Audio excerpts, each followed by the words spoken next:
कल हमने टॉपिक किया था प्रोपोर्शन, रेशियो हो गया, प्रोपोर्शन हो गया। आज मैं आपको बताने जा रही हूँ कॉन्टिन्यूड प्रोपोर्शन। कॉन्टिन्यूड प्रोपोर्शन में क्या होता है कि अगर 3 नंबर्स दिए हुए हैं हमें ए, बी और सी, तो हम तब उनको कहते हैं कि वो कॉन्टिन्यूड प्रोपोर्शन में है अगर ए, बी और सी ये 4 प्रोपोर्शन में, मतलब बी जो है वो 2 बार आएगा बीच में, मिडल वाली टर्म्स दोनों बी हैं। पहले मैंने लिया था ना जैसे 1 2 3 4, है ना? तो अब हम ले रहे हैं 1 2 2 3, समझ गए? जैसे 4 टर्म्स लेते हैं प्रोपोर्शन के लिए ए बी सी डी, तो इसमें क्या होगा ए बी और सी, 4 टर्म्स 4 ही रहेंगी, लेकिन बीच वाली जो टर्म है वो 2 बार आएगी, समझ गए? पहली टर्म ए रहेगी, दूसरी टर्म बी, तीसरी भी बी होगी और चौथी टर्म सी। मतलब जो मिडल वाली टर्म्स हैं दोनों इक्वल रहेंगी। कोई भी नंबर ले लो, 10 11 11 12, तो ये इनको हम कहेंगे कि ये कॉन्टिन्यूड प्रोपोर्शन में। कॉन्टिन्यूड मतलब मिडल टर्म्स आर सेम, दोनों टर्म्स। 4 टर्म्स होती है ना प्रोपोर्शन के लिए, 1 2 3 4, तो 1 और 4 तो अलग अलग होंगी, जो 2 और 3 हैं वो दोनों आपस में सेम होंगी। क्या आपकी बेटा आवाज नहीं क्लियर आती होती? यही होता है जो मैं बता रही हूँ प्रोपोर्शन तो मैं करवाया टॉपिक। कल कहाँ थे, परसों कहाँ थे आप? समानुपात को प्रोपोर्शन बोलते हैं। तो आप बेटा ऑडियो सुनो, और पिछला मैं रिपीट नहीं करवा रही हूँ आज। प्रोपोर्शन समानुपात होता है। तो ए बी और C, these are said to be in proportion. A B और सी को हम प्रोपोर्शन में, कॉन्टिन्यूड प्रोपोर्शन में मानते हैं अगर ए बी और सी ये प्रोपोर्शन में, ठीक है? इसका मतलब अगर हम एक्सट्रीम्स को मल्टीप्लाई करें तो a इंटू सी हुआ, और मिडल टर्म्स को मल्टीप्लाई करें तो b इंटू बी, ये हो गया b स्क्वायर। तो b square is equal to A C, ये फॉर्मूला है। अगर हमारा ये सेटिस्फाई हो जाता है, इसका मतलब numbers are in continued proportion. a b c are in continued proportion if a into C is equal to b square. b square मतलब b इंटू बी। ओके, ये फॉर्मूला है, B square is equal to A C, ये याद कर लो। मतलब middle terms same है और उनका जो स्क्वायर है वो एक्सट्रीम्स वाली जो टर्म्स हैं उनके प्रोडक्ट के बराबर है।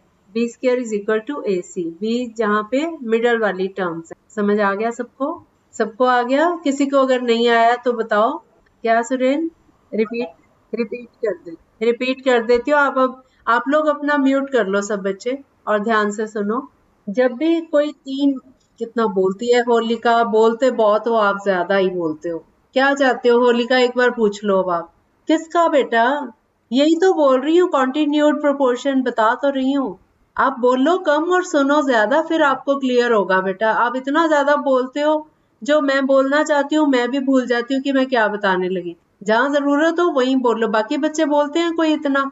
बस आप इंग्लिश में समझ सकते हो तो समझो, नहीं तो फिर आपके लिए फिर सेपरेट क्लास लगाई जाए। जब मैं नया टर्म आपको सिखा रही हूँ, अब सब बच्चों को इंग्लिश वाले टर्म्स नहीं पता, लेकिन वो सीख रहे हैं, आप भी बैठ के सीख लो। कॉन्टिन्यूड प्रोपोर्शन याद कर लो बस, ठीक है? आप ये हिंदियां पूछोगे तो आप टॉपिक कब समझोगे? एक एक चीज का आप पूछते हो बार बार, ऐसे बेटा क्लास पूरी डिस्टर्ब हो जाती है, मेरा अपना मूड नहीं रहता पढ़ाने का। अभी आप 4 बार मेरे से पूछ चुके हो कि क्या होता है, मैं बता भी चुकी हूँ, आप फिर मेरे से पूछ रहे हो दोबारा, क्योंकि इसमें बी, मैं अब दोबारा से बता रही हूँ, अब ध्यान से सुनते जाओ आप लोग।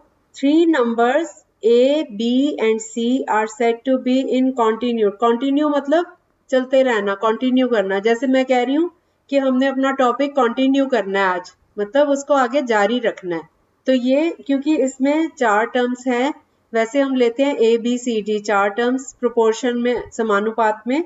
तो उसका फॉर्मूला मैंने करवाया था a into D is equal to B into C. अब क्योंकि हमारे पास 3 टर्म्स हैं, टर्म्स 4 ही हैं, लेकिन जो बीच वाली टर्म है वो 2 बार सेम टर्म आएगी। अगर पहली टर्म a है, दूसरी टर्म b है, तो तीसरी भी b के बराबर है, और चौथी टर्म जो है वो c है। पहले a b c d 4 terms थी, अब a b c, इस तरह से 4 टर्म्स। क्योंकि b के बाद फिर b आया कॉन्टिन्यूएशन में, इसलिए इनका नाम ही कॉन्टिन्यूड प्रोपोर्शन है, ठीक है? अब हम इसके लिए, यहाँ से हमें ये फॉर्मूला मिल जाता है कि प्रोडक्ट ऑफ एक्सट्रीम्स, मतलब जो कॉर्नर वाले 2 नंबर्स हैं उन दोनों को मल्टीप्लाई करें और जो बीच वाली दो टर्म्स हैं उनको मल्टीप्लाई करें तो आंसर विल बी सेम, दोनों इक्वल होंगे। हमने पहले प्रोपोर्शन में यही सीखा था, है ना। a into D is equal to B into C. अब क्योंकि हमारी टर्म्स हैं a b b c, चार टर्म्स हैं, तो हम a इंटू सी करेंगे, that should be equal to b into B, B square. b into B मतलब b स्क्वायर। तो हमारे पास फॉर्मूला आ गया b square is equal to A C. इसका मतलब ये है कि बीच वाली दोनों टर्म्स का मल्टीप्लाई करके, मतलब वो स्क्वायर हो गया क्योंकि वो दोनों सेम है, that should be equal to product of the extremes, जो कॉर्नर वाली दो टर्म्स हैं उनके प्रोडक्ट के बराबर होगा। तो हमारे पास फॉर्मूला आ गया B square is equal to A C. ये है कॉन्टिन्यूड प्रोपोर्शन का फॉर्मूला, ठीक है। अगर ये सेटिस्फाई हो जाता है इसका मतलब नंबर्स कॉन्टिन्यूड प्रोपोर्शन में हैं। अगर ये सेटिस्फाई नहीं होता हम वैल्यूज लगा के देखते हैं, अगर ये नहीं होता सेटिस्फाई फिर हम कहते हैं कि no these are not in proportion, ये समानुपात में नहीं है, कॉन्टिन्यूड समानुपात में नहीं है, ठीक है। सबको समझ आ गया? सुरेन आपकी प्रॉब्लम सॉल्व हो गई, ओके। उसके बाद दूसरी चीज है मीन प्रोपोर्शनल। अगर ए बी और सी ये कॉन्टिन्यूड प्रोपोर्शन में होते हैं तो हम बी को बोलेंगे कि ये मीन प्रोपोर्शनल है बिटवीन ए एंड सी, क्योंकि B square is equal to A C. अगर हम b निकालें तो स्क्वायर रूट ऑफ AC हो जाएगा। तो ये क्या हुआ, mean proportional between a and c। समझ आ गया? अब हम इसके क्वेश्चंस करते हैं, फिर आपको और क्लियर हो जाएगा। अगर हमारा क्वेश्चन ऐसे दिया हो कि find mean proportional between 9 and 25, 9 और 25 के बीच में मीन प्रोपोर्शनल निकालना है। इसका मतलब हमें b निकालना है, हमें a दिया हुआ है और c दिया हुआ है। तो हम क्या करेंगे, फॉर्मूला वही लगेगा B square is equal to A into C. तो B square is equal to A है 9 और c है 25, तो B square is equal to 9 into 25। तो b कितना हो गया, b हो गया 9 इंटू 25 का स्क्वायर रूट। तो आपको मैंने वो सिखाया हुआ स्क्वायर रूट निकालना, आप इसके फैक्टर्स बनाओ। सबको आता है क्या स्क्वायर रूट निकालना? मेरे पुराने स्टूडेंट्स को आता है, जो नए आए हैं बच्चे उनको आता है स्क्वायर रूट निकालना? किसको आता है? Very good. तो अब हमने 9 इंटू 25 का, होलिका आपको नहीं आता तो स्क्वायर रूट वाला चैप्टर सुन लेना आज जाके। 9 इंटू 25 हुआ 225, 225 का स्क्वायर रूट निकाल लो तो वो b की वैल्यू आ जाएगी, b is equal to square root of 225। क्या होगा 225 का स्क्वायर रूट? फाइंड करो, 50। यस, वेरी गुड, 15 आ गया। तो ये हमने मीन प्रोपोर्शनल बिटवीन 9 एंड 25 निकाल लिया, हमारा आंसर आ गया 15। Is that clear to all of you? ठीक है। अब मैं आपको एक क्वेश्चन देती हूँ, आप लोग सॉल्व करोगे। मैं आपको 3 नंबर दे रही हूँ, 3x एंड 12। सुन लिया ध्यान से, 3x और 12 3 नंबर है, ये कॉन्टिन्यूड प्रोपोर्शन में है। तो आपने x की वैल्यू फाइंड करनी है। आता है किसी को? 3 पहला नंबर है 3, दूसरा है x और लास्ट नंबर है 12। अब क्योंकि x मिडल में है तो और कॉन्टिन्यूड प्रोपोर्शन की बात हो रही है तो x 2 बार हो गया पीछे, तो ये नंबर्स हमारे प्रोपोर्शन में होंगे। अगर हम इनको ऐसे लिख लें 3x x 12, अब आप फॉर्मूला लगाओ b square is equal to ac। Yes Neetu, okay. नहीं x की वैल्यू आ गई। इसको जब किसी को नहीं आया तो बताओ, सबको आ गया? ये नीतू का नहीं आया? हाँ मैं बताती हूँ आपको। हम इनको ऐसे लिखेंगे 3x x 12, ये 4 टर्म्स हो गई हमारे पास। हमने फॉर्मूला किया था b square is equal to ac, तो यहाँ पे b की जगह पे x दिया हुआ है, x 2 बार दिया हुआ है ना, तो x स्क्वायर b की जगह हम x लिख देंगे, x square is equal to 3 into 12। 3 into 12 होता है 36 और x square is equal to 36 आ गया, तो x इज इक्वल टू 36 का square root. What is square root of 36? अब आ गया समझ? Very good, very good, easy लग रहा है अब? अच्छा अगला क्वेश्चन करो। नीतू आपका नहीं आया, देखो पहले किसका नहीं आया? होलिका क्या नहीं आया आपका? 36 का स्क्वायर रूट, 36 किसका स्क्वायर है? जैसे 2 इंटू 2 4 होता है ना, 4 का स्क्वायर रूट लेंगे तो वो 2 माना जाएगा। ऐसे ही 3 3 9 होता है तो 9 का स्क्वायर रूट 3 होता है। इसी तरह से 36 का स्क्वायर रूट क्या होगा? कौन से नंबर को उसी से मल्टीप्लाई करें जिससे 36 आए? 6 को 6 से गुना करेंगे तो 36 आ जाएगा, तो हमारा आंसर आ गया 6। अब समझ आ गया होलिका? होलिका अब आपको इसके लिए ना स्क्वायर रूट का चैप्टर नहीं आता ना, तो आप बस सुनते जाओ ये वाला, और उस चैप्टर को ध्यान से आज सुनोगे तो फिर आपको समझ आ जाए, ठीक है। वो एक लंबा चैप्टर है, वो अभी मैं नहीं करवा सकती इस टाइम पे अभी। आज वो कल भेजा तो था, वो लिंक भेजा, उसमें है रिकॉर्डिंग सारी। आपको लिंक कितनी बार तो भेज चुके हैं, कल परसों भी भेजा था बच्चों ने। ग्रुप में है, ग्रुप में आप ढूंढना, आपको मिल जाएगा। अगला अगला क्वेश्चन आ जाओ बस। अब आप सुनते जाओ बेटा, होलिका डिस्टर्ब नहीं करो। 25, 35, x, ये तीन नंबर्स हैं। These are in continued proportion. 25, 35, x, ये तीनों एक लाइन में है। These are in continued proportion. Find the value of x। हाँ जी, कितना आया? ओके, और बच्चों का, बाकी बच्चों का? अच्छा, मैं बता देती हूँ, ये थोड़ा सा ट्रिकी। 25, देखो नंबर्स हैं 25, 35 और x, तो मिडल में कौन सा नंबर है? 35। तो 35 इंटू 35 स्क्वायर लेंगे, 35 square is equal to 25 into X. अब 20 इसको हम लिखेंगे 35 इंटू 35, 25 को इधर लाके डिवाइड कर देंगे उससे। अब इनकी कटिंग करो तो फिर आंसर आ जाएगा। 35 इंटू 35 डिवाइडेड बाय 25। अब कटिंग करो। अच्छा अनमोल, ठीक है, आपका हो गया, बाकियों को तो करने दो। हाँ सुनो, एक बात सुनो, 35 को 35 से मल्टीप्लाई करने की मेहनत करने की जरूरत ही नहीं है। 35 इंटू 35 बड़ा हो जाएगा ना नंबर, फिर क्योंकि आपने उसको फिर 25 से डिवाइड करना है, तो आप इसको लिखोगे 35 इंटू 35 होल डिवाइडेड बाय 25। फिर इनकी आपस में फिर इनकी कटिंग कर दो, 35 और 25 की। 5 के टेबल से जा रहे हैं। हाँ हाँ, तो अब आपने सीख लिया ना इसको शॉर्ट में करना। हाँ हाँ, आंसर सही है आपका। मैं तो शॉर्टकट सिखा रही हूँ आपको। देखो अभी आपको मैंने इतना टाइम दे दिया, मैं आपको एक बात बोलूं, जब आप एग्जाम्स देते हो ना, तो आपके पास जैसे 30 क्वेश्चंस आते हैं मैथ्स के पेपर में, तो 30 क्वेश्चंस में आपको सॉल्व करने में टाइम लगता है ना, तो तब आप ये जो शॉर्ट ट्रिक्स होती है ना, ये आपके काम आती है, आप थोड़ा क्विकली कर लेते हो काम। अब हाँ, अभी तो आपको मैंने नंबर छोटे दिए, मान लो मैं आपको दे दूं 12,000 कुछ नंबर, मैं बड़े बड़े दे दूं, फिर आप मल्टीप्लाई करते रहोगे, फिर बाद में डिवाइड करते रहोगे, लंबा काम है ना। मैं तो आपको इसलिए कि टाइम कंज्यूमिंग होते हैं, इसलिए मैं शॉर्ट वाले नंबर्स ही देती हूँ, छोटे नंबर्स देती हूँ। अच्छा, आप वहां तक पहुंच गए? 35 इंटू 35 डिवाइडेड बाई 25, यहाँ तक पहुंच गए? सब बच्चे पहुंच गए ना? अब इनकी कटिंग करो। 35 और 25 आपस में काटो इनको, 5 के टेबल से कट रहे हैं। 5 7 आर 35, 5 5 आर 25। अब जो दूसरा 35 है उसको इस 5 से काटो, नीचे 5 है आपके पास, 5 1 इज 5 और ऊपर 5 7 आर 35।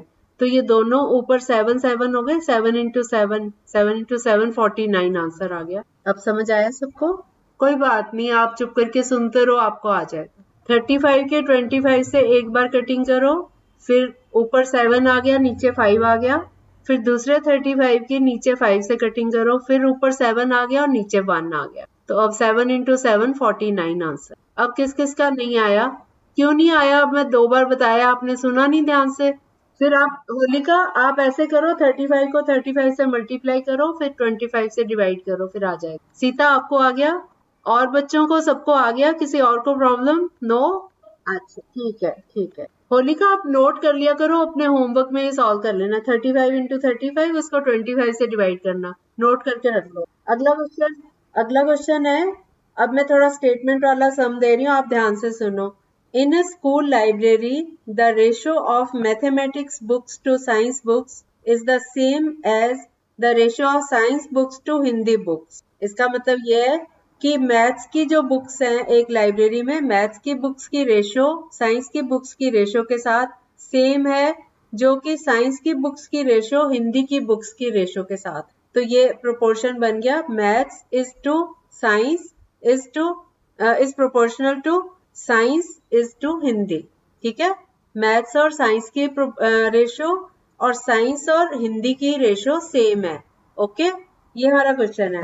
अब वो कह रहे हैं कि if there are 450 books in science and 300 books in Hindi, find the number of books in mathematics. तो जहां जहां पे साइंस की बुक्स है वहां पे 450 लगा लो, जहां जहां हिंदी लिखा है वहां पे 300 लगा दो, जहां मैथ्स की बुक है वो हमने फाइंड करनी है। क्वेश्चन समझ आया आपको? होलिका आप क्लास लीव कर दो बेटा, आपकी क्लास मतलब आपके लिए कोई सेपरेट ग्रुप बनेगा ना तो आपको उसमें ले लेंगे, ठीक है। आप अभी क्योंकि आपने ये सारा पढ़ा नहीं हुआ ना तो आपको भी समझ नहीं है, या तो आप चुपचाप बैठो क्लास में, बोलो नहीं, जितना समझ आता है उतना समझते जाओ, प्लीज बोलो नहीं, या तो ठीक है, या फिर वेट करो जब हम नया सेशन शुरू करेंगे कोई बच्चों का तो उसमें आपको ले लेंगे, शुरू से पढ़ाएंगे आपको। बाकी बच्चों को क्वेश्चन समझ आया? चलो करो फिर सॉल्व। मैं एक बार बोल देती हूँ दोबारा से।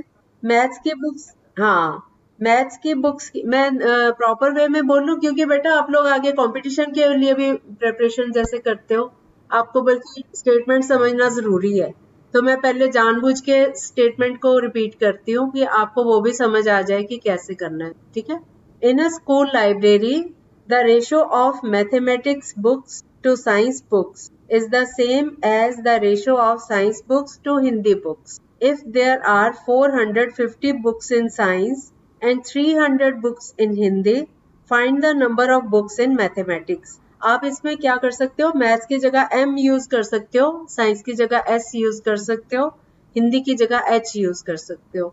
तो आपको आपके क्वेश्चन में मैथ्स और साइंस मतलब m और s की रेशियो बराबर है s और h की रेशियो, तो s 2 बार आ रहा है मिडल में, तो हम s square is equal to m into H ये फॉर्मूला लगा सकते हैं, ठीक है।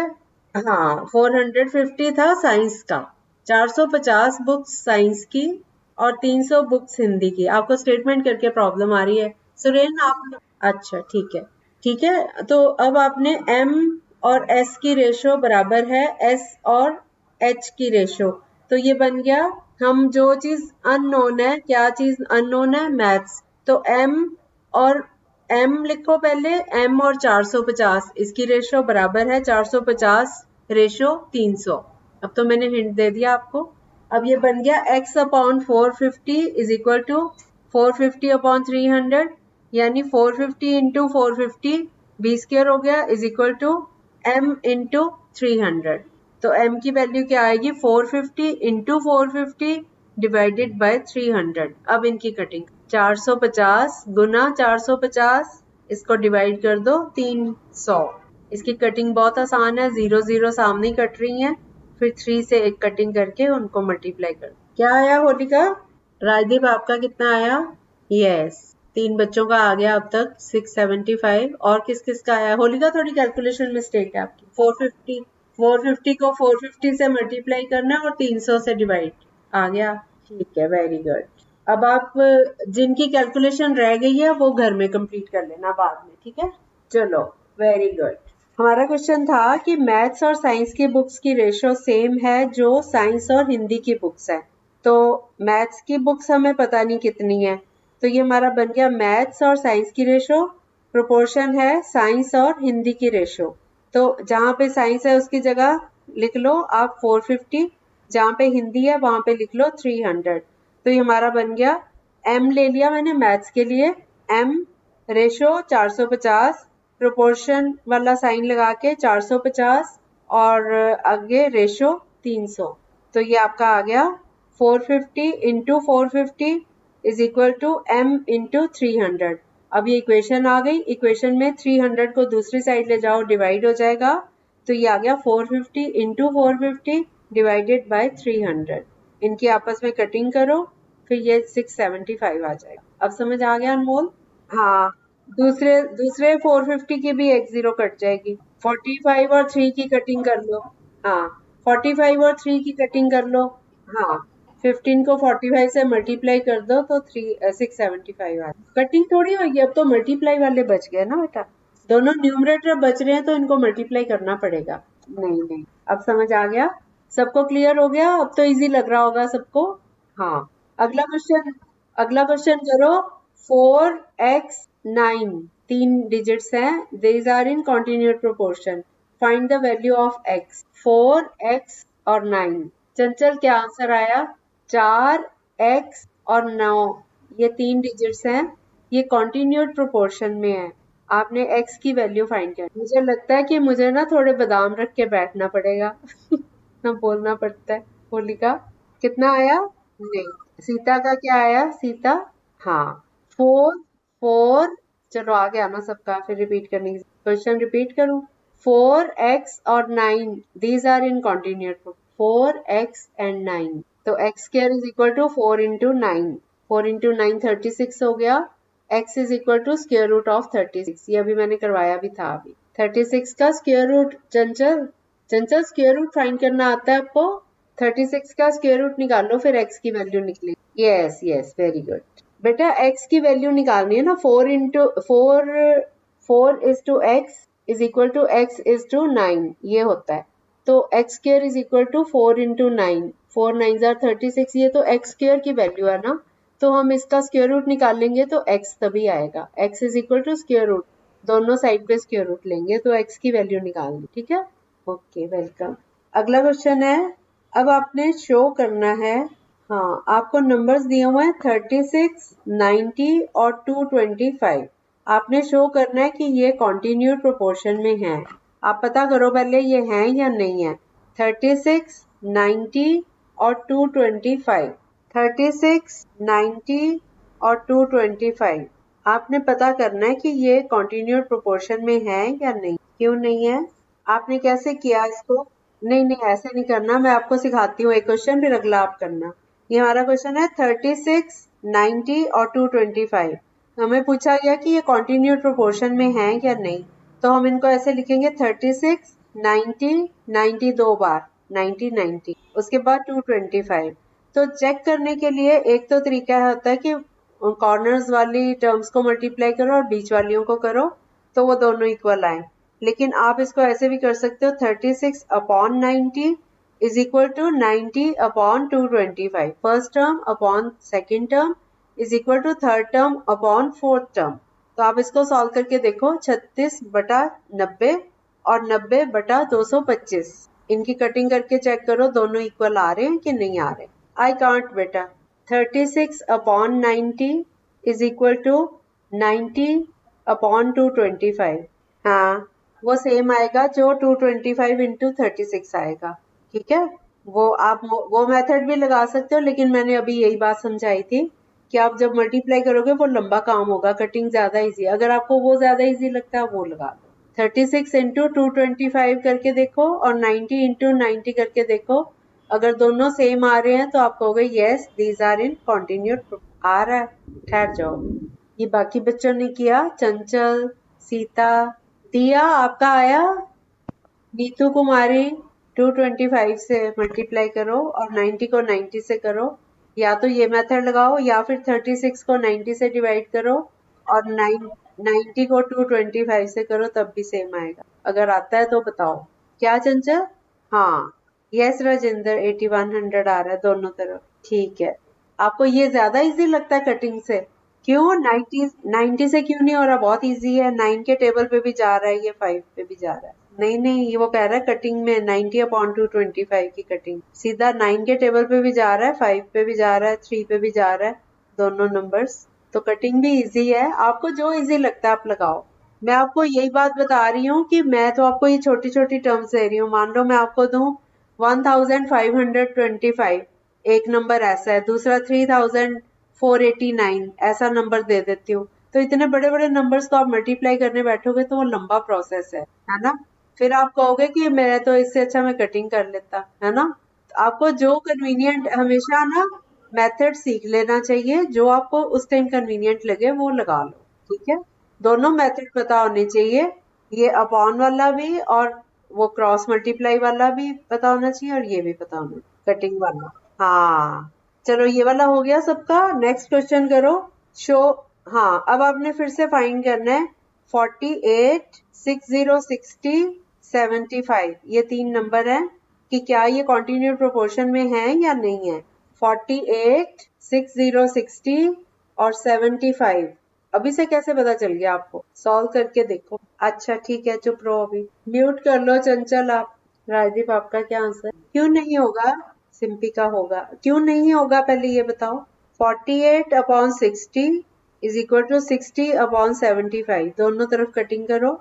और अगर आप क्रॉस मल्टीप्लाई करते हो, अगर क्रॉस मल्टीप्लाई करो तो 48 इंटू 75 निकालो और 60 इंटू 60 करो, क्या ये सेम आ रहे हैं? आपकी कैलकुलेशन में मिस्टेक है, ये सेम है। जिन बच्चों का नहीं आया वो दोबारा ट्राई करो, मैं अभी वेट कर रही हूँ, आप लोग कंप्लीट कर लो पहले। हाँ तो दोबारा करो, 48 को 75 से मल्टीप्लाई करो और 60 को 60। अच्छा अच्छा ठीक है, कोई बात नहीं, करेक्शन कर लो, ठीक है। जिनका कंप्लीट नहीं है वो कंप्लीट कर लो पहले, फिर मैं अगला क्वेश्चन देखती हूँ। बाकी चुप रहो, जरा म्यूट रखो अपना। दिया आज आपने नहीं आंसर दिए, क्या हो गया? ओके दिया, दिया आप क्लास में हो? दिया तो हमेशा बहुत आंसर देती है, आज क्या हो गया दिया को? दिया आप वहां पे नहीं हो बेटा क्लास में क्या? दिया क्या आ रहा है आपका? 48 इंटू 75 करके होलिका क्या आया आपका? किसका आंसर नहीं आया अभी तक? आ गया सबका, इसका मतलब कोई बोल नहीं रहा। ओके नेक्स्ट क्वेश्चन करो। 16, 84 और 441। 16 16 16, 84 84, 441 441, 16 84 और 441। यस चंचल ने टाइप करके भेज दी, थैंक यू चंचल। होलिका आपके पीछे शोर आ रहा है, म्यूट करो अपना। मैं तो बेटा कटिंग वाला कर रही हूँ, लंबी कैलकुलेशन है। सही आया, दोनों इक्वल आ गए बेटा आपके? अच्छा वेरी गुड। 16/84 की कटिंग करो, 4 के टेबल पे जा रहा है, 4 4 are 16 एंड 4 into 21 is 84। फिर 84/441 ये जा रहे हैं, 3 के टेबल पे जा रहे हैं, फिर 7 के टेबल पे जा रहे हैं, तो ये भी 4/21 आ रहा है। और कुछ बच्चों ने मल्टीप्लाई करने की मेहनत की है, इनका 7056 4 बच्चों का आ गया, वेरी गुड। बेटा जिनका ये 7056 आया है, ये सारे बच्चे पहले इसको कटिंग वाले मेथड से भी ट्राई करो, वो भी आना चाहिए आपको। हाँ दोनों दोनों मेथड लगाओ सब बच्चे, क्रॉस चेक भी हो जाएगा आपका और वैसे भी दोनों मेथड भी आ जाएंगे। और जिसको वो मेथड नहीं आ रहा वो मुझे पूछ, नहीं आ रहा। देखो कटिंग आपको ना, मेरे को लगता है कटिंग करनी नहीं आती, नहीं आती ना राजेंद्र? ओके कटिंग का ना, हाँ कटिंग का मैं आपको शॉर्ट में बता देती हूँ अभी। जैसे हम एक नंबर ले रहे हैं 2/4, है ना? दोनों नंबर 2 से डिवाइड हो रहे हैं, तो 2 को 2 से डिवाइड कर दो और 4 को भी 2 से डिवाइड कर दो। जैसे कोई ये ना रैशनल नंबर्स होते हैं, जैसे 4/8 है, तो ये रैशनल नंबर है। रैशनल नंबर मतलब जिसमें एक नंबर ऊपर होता है, एक नीचे होता है, बीच में लाइन, ठीक है? 5/7 है, ये भी रैशनल नंबर है। 8/10 है, ये भी रैशनल नंबर है, इनको हम रैशनल नंबर बोलते हैं। और इनके अगर हमें कॉमन फैक्टर पता, फैक्टर मतलब जिससे हम डिवाइड कर सकते हैं, कॉमन मतलब जो दोनों में कट सकता है, दोनों का कॉमन है डिवाइजर। जैसे 4/8 है नंबर, तो 4 जो है वो 2 से डिविजिबल है, 8 भी 2 से डिविजिबल है, तो 4 को 2 से डिवाइड करो 2 आ गया, 8 को 2 से डिवाइड करो तो 4 आ गया, तो ये नंबर आ गया हमारा 2/4। फिर से 2 और 4 दोनों आपस में, दोनों नंबर 2 से डिवाइड हो सकते हैं। अब हम फिर से 2 को 2 से डिवाइड करें 1 आ गया, 4 को 2 से डिवाइड करें तो 2 आ गया। अब 1 और 2 की आगे और कटिंग नहीं हो सकती, तो हम यही स्टॉप कर देते हैं, 1/2 हमारा आंसर आ गया। इसको, इस मेथड को हम बोलते हैं कटिंग करना। हाँ बोलो चंचल, क्या पूछ रहे हो? इसमें भी आ रही हूँ मैं, तो आपको कटिंग बता रही हूँ कि कैसे करनी है। अब समझ आ गया सबको कटिंग कैसे करनी है? अब हमारे पास नंबर है 16, 16/84। 16 भी 2 से डिविजिबल है, 84 भी 2 से डिविजिबल है। आप मेरे साथ साथ करो ये सम, आप लिखो 16/84, ठीक है? ये दोनों नंबर इवन नंबर है, इवन मतलब जो 2 से डिवाइड हो जाते हैं। 16 को 2 से डिवाइड करो तो कितना आता है, 2 8 are 16। हम 16 को काट के 8 लिख लेंगे ऊपर। इसी तरह 84 को 2 से डिवाइड करो तो 2 4 are 8, 2 2 are 4, ये आ गया 42। अब फिर से हमने 84 को काट के 42 लिख लिया, ये कटिंग कर ली एक। अब फिर से हम चेक करें तो 8 और 42 दोनों 2 से डिवाइड हो सकते हैं, तो 8 को भी 2 से डिवाइड करो, 8 को काट के काट देंगे, उसकी जगह लिखेंगे 4, क्योंकि 2 4 are 8 होता है। इसी तरह से 42 भी 2 से डिवाइड करेंगे तो 2 2 are 4, 2 1 is 2, 21 आ गया। अब 4 ऊपर है और 21 नीचे है, 4 और 21 दोनों अलग अलग नंबर है। 4 के तो फैक्टर्स हैं 2 into 2, 21 के फैक्टर्स हैं 3 into 7, तो कोई भी सेम नहीं है, आपस में कॉमन नहीं है इनका, तो हम यहीं पे छोड़ देंगे इसको, 4/21 आंसर आ गया, ठीक है? अब हम दूसरा नंबर जो था 84/441, अब ये जो दो नंबर्स हैं ये दोनों 2 से डिवाइड नहीं हो रहे। 84 तो 2 से डिवाइड हो रहा है, लेकिन 441 2 से डिवाइड नहीं हो रहा, है ना? तो हम इनको देखेंगे कि कोई और नंबर जो इनको डिवाइड करता हो। 2 के बाद हम 3 ट्राई कर सकते हैं। 3 का एक फॉर्मूला है, आपने अगर आपको पता है टेस्ट ऑफ डिविजिबिलिटी आते हैं आप लोगों को कि नहीं? सीता, चंचल, राजेंद्र, हाँ ठीक है। तो आप 84 में 8 + 4 करो तो 12 आ गया। 12 को 3 से डिवाइड कर सकते हैं, इसका मतलब 84 भी 3 से डिवाइड हो सकता है। इसी तरह से 441 है, तो 4 + 4 8 + 1 9 हो गया। 9 भी 3 से डिविजिबल है। ये हम चेकिंग करते हैं कि क्या ये नंबर 3 से डिवाइड हो सकता है या नहीं। तो हमने चेक किया 84 भी 3 से डिवाइड हो सकता है, 441 भी 3 से डिवाइड हो सकता है। तो 84 को 3 से डिवाइड करें तो 3 2 6, 8 में से 6 माइनस किया 2 आया और 4 उतारा 24, 3 8 24, 28 आ गया ऊपर। और नीचे 441 को 3 से डिवाइड करें तो 3 1 is 3 और 4 में से 3 माइनस किया 1 आया, 4 उतारा 14, 3 4 12, 4 लिखा। 12 को 14 में से माइनस किया 2 बचा, अब 1 उतारा 21, 3 7 21।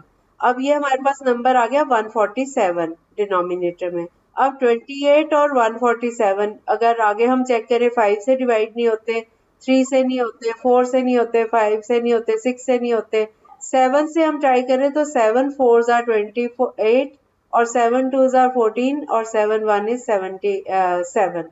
तो अब ये वाला भी सॉल्व करके 4/21 तक हम पहुंच गए। तो अब ये भी 4/21 आया, पहला नंबर भी 4/21 आया।